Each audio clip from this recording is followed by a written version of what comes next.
ప్రఖ్యాత ఎవరెస్ట్ శిఖరంపై విషాదం చోటు చేసుకుంది.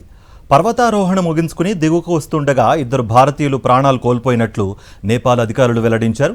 మృతులను అరుణ్ కుమార్ తివారీ, సందీప్ ఆరేగా గుర్తించారు. వారు కిందకు దిగుతున్న సమయంలో తీవ్రంగా అలసిపోయారని, రక్షించేందుకు గైడ్స్ తీవ్రంగా ప్రయత్నించినా ఫలితం లేకపోయిందని తెలిపారు.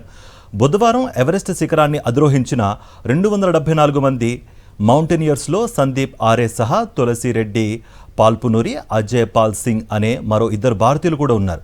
ఒకే రోజులో అత్యధిక సంఖ్యలో ఎవరెస్ట్ను అధిరోహించిన బృందంగా వీరు ఒక కొత్త రికార్డు నెలకొల్పారు. అయితే పర్వతం దిగుతున్న సమయంలో సందీప్ ఆరే మృతి చెందారు.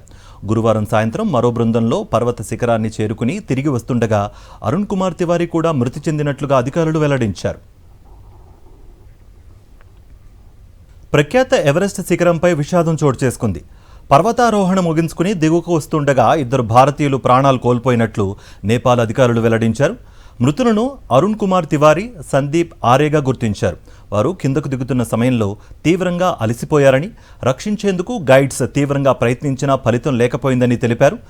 బుధవారం ఎవరెస్ట్ శిఖరాన్ని అధిరోహించిన 274 మంది మౌంటైనియర్స్లో సందీప్ ఆరే సహా తులసి రెడ్డి పాల్పునూరి, అజయ్ పాల్ సింగ్ అనే మరో ఇద్దరు భారతీయులు కూడా ఉన్నారు.